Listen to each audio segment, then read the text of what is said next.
No, you can't take it with you when you go. No, you can't take it with you when you go. Can't understand why you keep holding on. Just cause you can't take it with you. No, you can't take it with you. Yes, you can't take it with you when you go. والصلاة والسلام على أشرف الأنبياء والمرسلين نبينا محمد صلى الله عليه وعلى آله وصحبه وسلم تسليما كثيرا. أما بعد. First of all, Jazakumullah khairan, brothers and sisters, in particular those who organized this seminar. I believe that it is a very important one, and it is something little bit different than the normal seminars that mosques normally do. And to be honest with you, I was expecting more people to attend. I don't know why people are not really attending, because the brothers, I think they have put good effort to organize this seminar and to bring people from different backgrounds and with different types of disciplines of knowledge. So anyway, may Allah reward them, in particular brother Abu Talha and Dr. Faisal and brother Ahmed and everyone who participated, Muhammad, sorry, and everyone who participated in this. To be honest with you, I have a lot of material, and I don't know what has been covered exactly, yes, and I will try my best to say something new, not to invent bid'ah. No, to say something that has not been covered, in order to make it beneficial, okay, for everyone.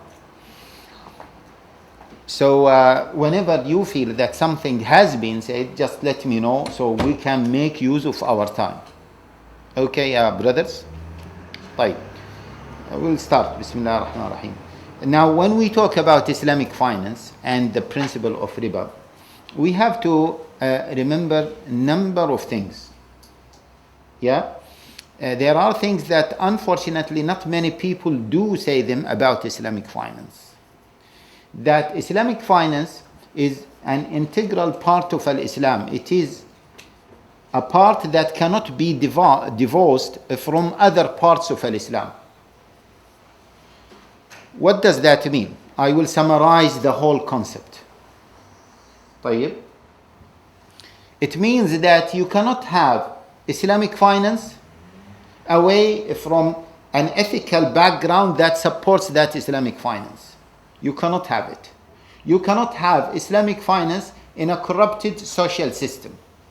You cannot have Islamic finance in a non-Muslim country, because the ethical framework is not there. You might have elements of Islamic finance operating in some non-Muslim countries. You might have some elements of Islamic finance operating in countries or systems where the social system is not a perfect system. But in order to have the full fledged of Islamic finance and to enjoy Islamic finance and to see the beauty of Islamic finance, you have to have other elements of Islam implemented. And people now, especially in the West, or Muslims in general, they want to have the benefits of Islamic finance and they don't want to pay the price for Islamic finance. And that is impossible. By common sense, even by Islamic finance itself. How? Because there is one important principle of Islamic finance, that al-ghurmu bil-ghun, the hadith of the Prophet ﷺ. When you want to get the profit, you have to what? To pay the price for that, and you have to bear the risk. So it is important. It is impossible that you want to what? Get the profit, gain the profit without putting any burden on you. So they want to enjoy Islamic finance without accepting Islam. That is impossible. And that's why, to be honest with you, I feel that many speakers and many specialists in Islamic finance, when they talk about Islamic finance in the West, they are not giving them a sincere advice. And in fact, sometimes they are cheating them. And cheating ourselves. Because at the end of the day, they will get stuck Why? Because the ethical framework is not there, and then Islamic finance will not operate, will not function properly. And once it does not function properly, they will say, look, Islamic finance is not functioning. The non-Muslim will say this, and we as Muslims will lose confidence in our system. Why? Okay, to start with, it has not been presented as Allah Jalla wa Ala presented it. Okay, fine. So this is one important principle. We can elaborate on this, but just please put it in mind. If you are taking notes, just highlight those important notes. Okay. Now, when we talk about Islamic finance, as you can see here, there are 4 elements that I would like to speak about. I'll go through them quickly. The first point is the nature of the Islamic system that we have just highlighted. We just spoke about the first and the second point, the nature of the Islamic system and the right framework. Now, the last or second 2 points, when we talk about Islamic finance, in many cases, we are limiting it to certain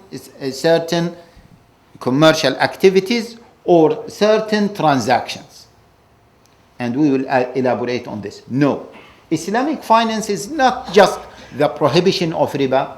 It is not just giving zakah. It is not the prohibition of riba and giving zakah. No. It is a full system that is integrated in the whole Islamic system.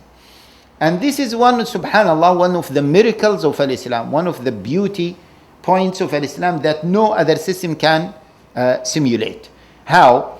For example, if you want, مثلا, now the latest laptop i7 or whatever, yeah? i5? iPhone. لا, I'm not talking about iPhone, Allah yahdik. Yes. Okay, i7.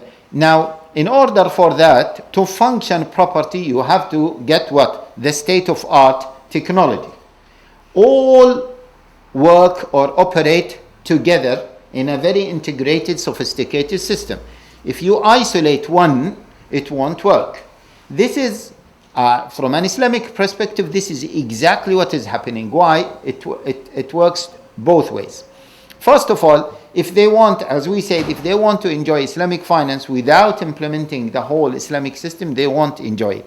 The other thing is a miracle. If someone wants to play with Islamic finance, change Islamic finance, alter Islamic finance, liberalize Islamic finance, okay, it will be discovered clearly and the whole system won't function. Why? Because it is part of an integrated, sophisticated system. Is that point clear?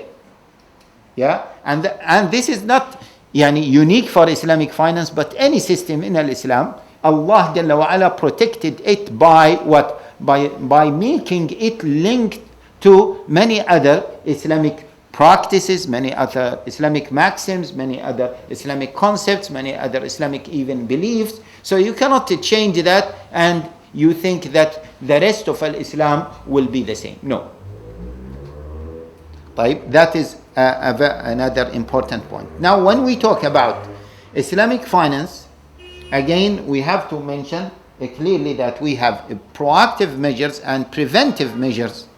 It is not just the proactive measure. It is not the zakah or the charity. It is not just limited to the preventive measure, which is the prohibition of riba. In terms of the nature of Islamic system, we just mentioned that the right framework,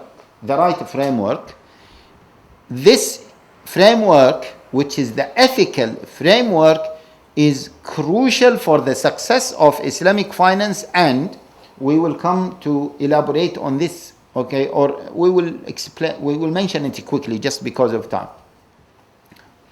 Let us go through the presentation, and when we come to it, we will elaborate on it a little bit. And